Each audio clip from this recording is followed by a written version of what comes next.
Dejar de lado lo cotidiano, preparar una cena distinta, disfrutar de un vino especial, con un buen libro, una película o excelente música. El disfrute, desconectados de la realidad, conectados con los placeres del buen vivir. Disfrutar.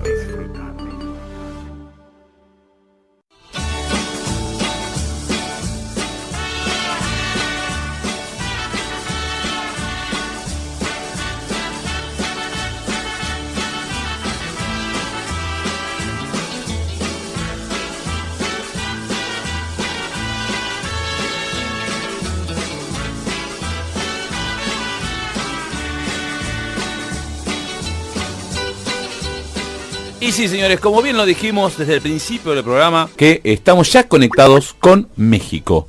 Y vamos a hablar nada más y nada menos que con el señor Daniel Obadía, que es, ¿cómo te digo?, el gran empresario, el gran cocinero de México. Hoy por hoy es una referencia de la cocina mexicana actual. Es una persona muy joven, pero bueno, no voy a presentar más. Vamos a ver si está Daniel por ahí. Daniel, ¿estás por ahí? Hola, ¿qué tal? ¿Cómo están? Aquí todo muy bien, gracias. Daniel, ¿dónde estás en este momento, Daniel? Bien, increíble, muy bien, gracias. Aquí un poco agripado, por eso me escuchan así, porque aquí en México estamos entrando a otoño y viene la época de alergias y cambios de temperatura, pero todo muy bien, gracias. ¿Vos sos alérgico a algo o no? No, pero ya saben que justo en esta época es sabido que mucha gente en el país se enferma y bueno, me tocó a mí esta vez. Ah, mira vos. Bueno, vos estás en este momento ¿en qué lugar de México? Estamos en la Ciudad de México. Ah, muy bien. Bueno, Martín, realmente he visto un montón de videos tuyos de información. ¿Vos en este momento qué edad tenés?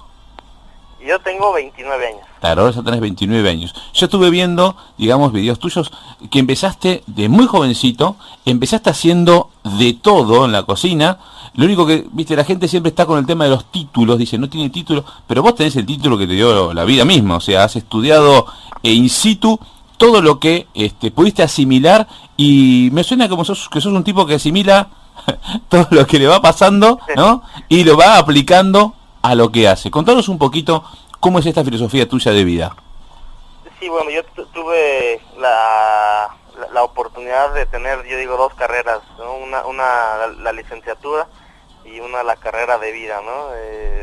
Por cuestiones familiares y ideologías familiares no me permiten estudiar a mí para ser cocinero. Entonces estudio administración o negocios y al mismo tiempo me meto a trabajar a un restaurante y como bien lo dices, empiezo de todo. Estuve en almacén, estuve en el departamento de compras, estuve de bodeguero, estuve en la cocina, estuve en el bar, estuve en la puerta de hostes, de encargado de pasar a los comensales, de mesero, estuve de todo absolutamente y bueno, así es como empecé y en ese lapso de aprendizaje fue cuando me di cuenta que la cocina era mi vida y mi pasión y bueno, así estuve muchos años estudiando en la universidad por un lado y trabajando en la cocina por el otro. ¿Cuándo es que pegás, digamos, el gran salto de ser un chef más, un empleado más, a tener tu propio negocio? Fue digo, por cosas del destino, yo creo, fue raro fue rápido hasta cierto punto. Fueron aproximadamente 3 años, en donde por circunstancias de la vida acabé de dueño accidental del restaurante, porque una persona que llevaba el restaurante donde yo trabajaba me invita a mí a ser socio. Bien. Consigo junto con mis padres un poco de dinero para entrar con un porcentaje muy bajo de la sociedad y después de un año de ser socio de esta persona me doy cuenta, justamente poniendo en acción mis conocimientos que había adquirido en la universidad, me doy cuenta que esta persona está haciendo unos negocios ilícitos dentro del restaurante, está haciendo manejos extraños y bueno, por cuestiones legales y demás gano una demanda y me quedo con el local en donde trabajábamos, ¿no? Bien. Entonces llegó el punto en el que o me quedaba con el local o me dedicaba a otra cosa, y ahí es donde decido abrir Paxia. Ahí hiciste, ahí fue el gran paso, abriendo El Paxia gran paso a los 21 años. a los 21 años. Claro, un nene, realmente. Pero bueno, más allá de esto, que bueno, es una cosa así puntualmente, digamos, legal, etcétera, también detrás de eso había no solamente un empuje, sino también saber y el hecho de poder comandar gente, ¿no? ¿Cómo te llevas con ese tema digamos, vos tenés, según pude leer, hasta 150 personas a cargo? ¿Cómo lo llevas eso? Yo creo que fue algo muy que ya traía en la sangre, quizás. Yo sí creo mucho en que hay ciertas aptitudes en la vida con las que uno nace y que está listo para ellas, y yo siempre tuve un muy buen trato con la gente, siempre tuve un muy buen don para dirigir, un muy buen don para administrar, para delegar tareas, para administrar, para todo, ¿no? Y creo que fue algo muy natural que se me dio, algo que la vida me exigió, como les decía, a los 21 años, de repente quedarse a cargo de un monstruo de restaurante. Claro. Y arrancar y decir, bueno, acepto el paquete que me pone la vida, y fue algo muy de momento, ¿no? Fue algo que si no lo hacía me quedaba sin nada, y era dedicarme quizá a otros negocios, ¿no? Y decidí tomarlo, pero no hay un momento, una razón específica por la que yo diga por ahí, ¿no? Mi madre es publicista, mi padre es dentista, mi tío es doctor, entonces no hay una herencia familiar empresarial, ¿no? Fue algo que yo naturalmente adquirí. Claro, había que tomar el toro por las astas y dijiste, bueno, acá vamos con todo, vamos para adelante. Exacto. ¿Cómo te arreglaste? Porque te digo, y se me ocurre, bueno, como pasa generalmente en Latinoamérica, no es fácil que una persona joven te venga a mandar. Es decir, vos te habrás encontrado seguramente con gente que tenía su tradición, gente grande, cocineros o chef de mayor edad que vos. ¿Cómo manejaste eso? Decir, bueno, mira, hacé lo que yo te digo, o sea, más allá de que eras una persona mucho más joven. Yo ahí lo primero que tuve que hacer fue meterme de 100 al restaurante, ¿no? Fue claro. Realmente demostrarle a la gente que a pesar de tener 21 años, sabía hacer las cosas y las sabía hacer bastante bien, ¿no? Y segundo fue darles la confianza, enseñarles y sentirlos que estaban tranquilos, ¿no? Y hacer que realmente confiaran en mí y en mi proyecto, porque aparte era un proyecto muy diferente.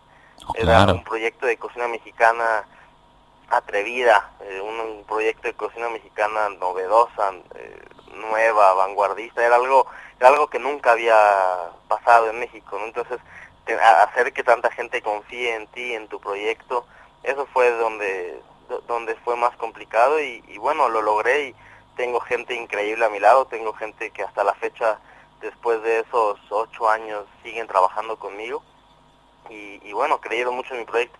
Siempre que me hacen esa pregunta, contesto que lo más complicado fue hacer que los comensales, que el cliente del restaurante confiara en que, como dicen, que un niño de 21 años les fuera a dar de comer. Claro. Fue mucho más difícil convencer a los comensales que convencer a mi personal. Al personal. ¿No? Claro, porque era bien complicado. Bueno, justamente vamos a hablar justamente de ese tema. Te cuento que, bueno, yo no estoy solo, estoy acá con amigos, con Diamela, con Ricardo, con Martín, que quizás una de esas, si ustedes escuchan, quiere hacer alguna pregunta, no hay ningún problema. Pero fundamentalmente, bueno, el gran tema creo que es la nueva cocina mexicana. Siempre se dijo, y hasta vos mismo en algún reportaje decís, como que la cocina mexicana se sintetizó en su momento en 3 condimentos, o en 3 elementos nada más. Y que el tema era poder ampliar eso, o con eso hacer un montón de cosas más. Yo creo que no es nada fácil, a partir de ciertos elementos, tener nueva cocina y que mantenga eso, que sea mexicano, es decir, que mantenga su identidad. ¿Cómo manejaste ese tema? Bueno, en un principio fue, para empezar, en el restaurante en el que trabajaba yo antes, era de cocina mediterránea, ¿no? Nada que ver con cocina mexicana. Entonces, mis conocimientos estaban por ese camino. Después, los restaurantes en los que yo trabajé en Nueva York, era un restaurante de sushi, era japonés. Entonces, nunca tuve el conocimiento mexicano. Entonces, lo primero que hice fue aprender las raíces, irnos, viajar, estudiar y realmente conocer lo amplio que es la cocina mexicana, ¿no? Tenemos un territorio enorme, tenemos una cantidad de culturas impresionantes, ¿no? Dentro de nuestro territorio tenemos diferentes climas, por lo que los ingredientes cambian. Es algo increíblemente vasto y complicadísimo de aprenderse en poco tiempo, ¿no? Entonces lo primero que hice fue eso. Al ser tan grande el territorio, lo que hicimos fue centrarnos en 2 o 3 estados de la República para no irnos tan amplio. Entonces en un principio siempre nos basamos mucho en Oaxaca, nos fuimos mucho a Jalisco y nos fuimos mucho a Puebla y algunos otros lugares, ¿no? Pero Oaxaca era como el lugar en el que más nos enfocábamos, y eso fue comenzar a reinterpretar recetas tradicionales. Fue un poquito como decimos aquí en México, darle la vuelta a la tortilla, ¿no? Fue buscarle presentaciones diferentes, fue buscar, como decía, adaptaciones, interpretaciones, y por eso fue que el eslogan del restaurante en un principio se manejó como nuestra cocina mexicana, ¿no? Entonces, el nuestra era porque éramos mexicanos, pero a la vez era nuestra porque era nuestra interpretación de ver la cocina. Y fue por ahí donde empezamos. Era algo muy sencillo, era una comida que hoy en día la veo y sí me pongo a pensar y digo, bueno, sí estábamos locos en ese momento para habernos atrevido a servir eso, ¿no? Porque era algo, como te digo, no era algo normal en México, la forma en cómo servíamos en un restaurante, por así decir, de manteles largos.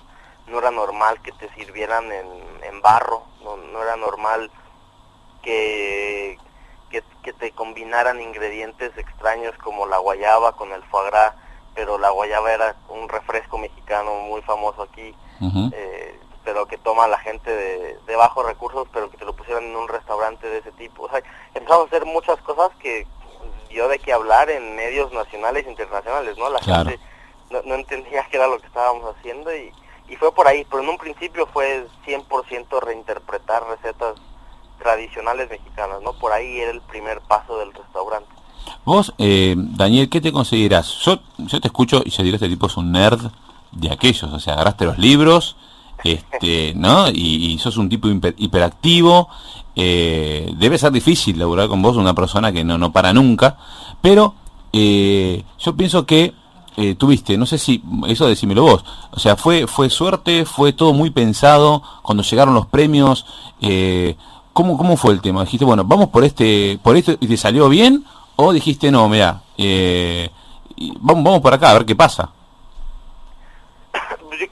Sí salió bien, por eso lleva ya el restaurante tanto tiempo y creo que por eso es que hubo el reconocimiento y demás, pero suerte, yo siempre he dicho que en la suerte no creo al 100%.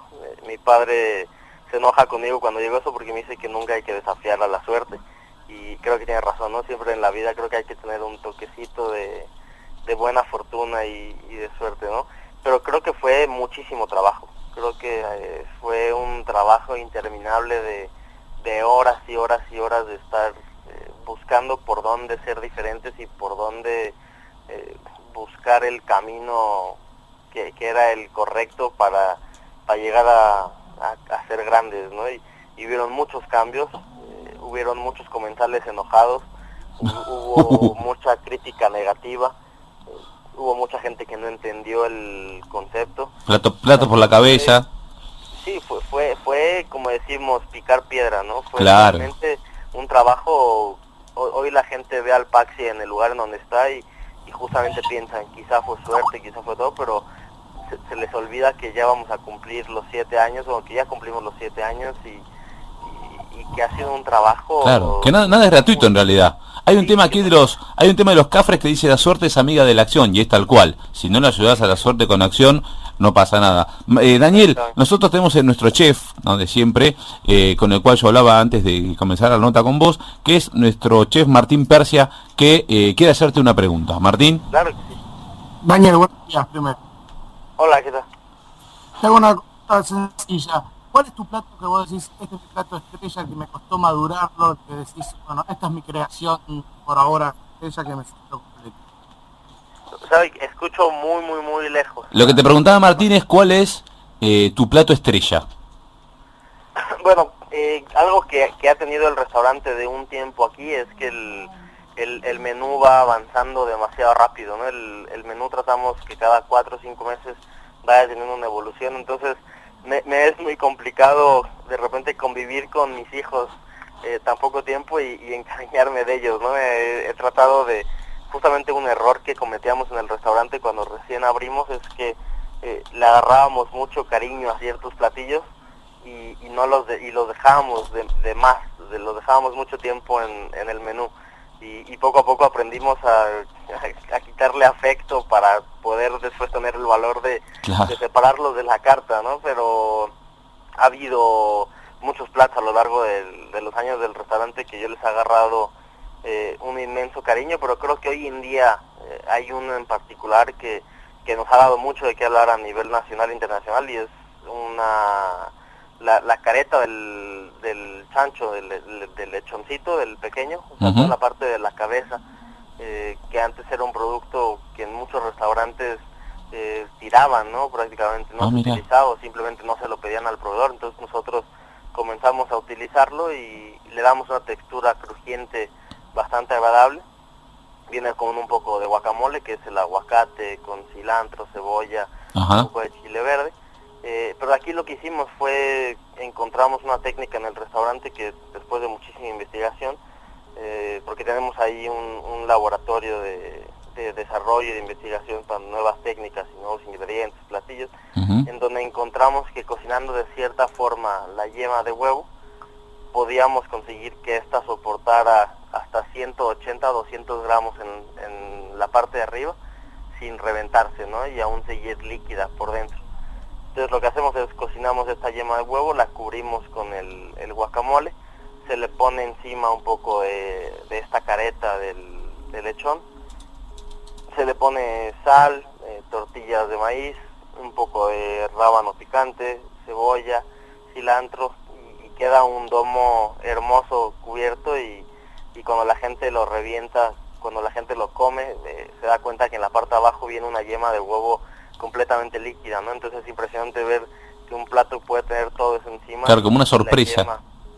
Aún sigue, ¿no? Ese es ahora uno de los platos que más ha gustado y acaba simulando un poco un taco de desayuno, ¿no? Que sería huevo, cerdo, claro, y el maíz, ¿no? Es algo muy típico de desayuno en México. Ese creo que es de los platos que hoy en día más me gusta y realmente más me divierte y más me atrae. Está buenísimo. Y más orgullo siento cuando lo veo. Totalmente, aparte muy bien pensado. Daniel, sabemos que anduviste por Perú, que anduviste por Mixtura. Contanos un poquito, como bueno, digamos a modo de cierre de esta nota, ¿cómo ves la cocina latinoamericana?